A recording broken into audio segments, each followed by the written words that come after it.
Hi guys, welcome to our channel అండి. Actually ఇవాళ ఏంటంటే 4 o'clockకే లేచానమాట. ఎందుకా అని ఆలోచిస్తున్నారా? మా చెల్లి ఇవాళ మార్నింగ్ 6 o'clock ట్రైన్ బుక్ చేసుకుందనమాట కోయంబత్తూర్కి. సో అందుకని మార్నింగే లేచి డిషెస్ క్లీన్ చేసి మిల్క్ అయితే పెట్టేసేసాను అనమాట.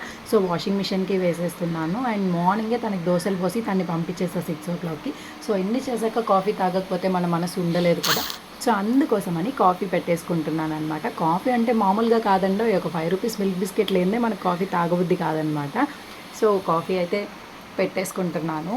అన్ని వర్క్స్ మార్నింగ్ మార్నింగ్ అయిపోతేనే నాకు బాగుంటుంది. ఎప్పుడైనా నేను మార్నింగ్ వర్క్స్ అన్నీ చేసేసుకుంటేనే కొంచెం రిలాక్స్ ఫీల్ అవుతానన్నమాట. ఆ తర్వాతే రిలాక్స్గా కాఫీ తాగడం అలాంటివి చేస్తాను. ఇంకా బిస్కెట్ తినేసాను అనమాట. కాఫీ తాగేసి బిస్కెట్ తినేసి నెక్స్ట్ లంచ్కి వెళ్ళాలి. దానికి ముందు మా బాబుకి టిఫిన్ పెట్టాలి. సరే బాబుకి టిఫిన్ పెడదామని వెళ్ళి చూసే లోపల ఇంత లోపల వాళ్ళ బాబు అయితే వెళ్ళి ₹270 ఖర్చు పెట్టి వచ్చాడు. ఏంటో కూడా తెలియకుండా 250 పెట్టి డేట్స్ బాక్స్ తీసుకొచ్చాడనమాట. ఏంట్రా అది అంటే ఈసారి నా మొహానే కొడుతున్నాడు. సో పిల్లలు బాగా ఖర్చు పెడతారు ఏంటా అని తెలియకుండానే. సో ఇంక బాబుకి టిఫిన్ చేయాలి కదా. సో కుట్టి దోశలు అయితే అడిగాడనమాట. సో కుట్టి దోశలు పోసి ఇచ్చేస్తున్నా. సరే రెస్ట్ తీసుకోవచ్చులే, నేను కుట్టి దోశలు పోస్తా, తను బొమ్మలైనా చూస్తాడంటే అలా కాదు, సంకలోనే వచ్చి కూర్చుంటాడనమాట నాకు పోసి పోసి అని.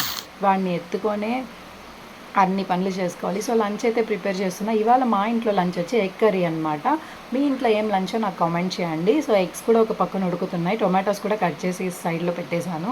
ఇంత లోపల మా ఆయన ఏంటబ్బా డబ్బాతో వస్తున్నాడా అని చేస్తే 5 kgs అల్ఫెన్సో మ్యాంగో తెచ్చాడనమాట. ఇంకా కట్ చేసేసి లంచ్కి ఇంకా రైస్ కర్రీ అన్నీ వేసేసి తన చేతికి ఇచ్చేసాను అనమాట. మ్యాంగో సైడ్ డిష్ లాగా తిందాంలే అని. సో అదే అనమాట ఈరోజు మా లంచ్ స్పెషల్. ఓకే, అయితే నెక్స్ట్ వీడియోలో కలుద్దాం. Bye bye.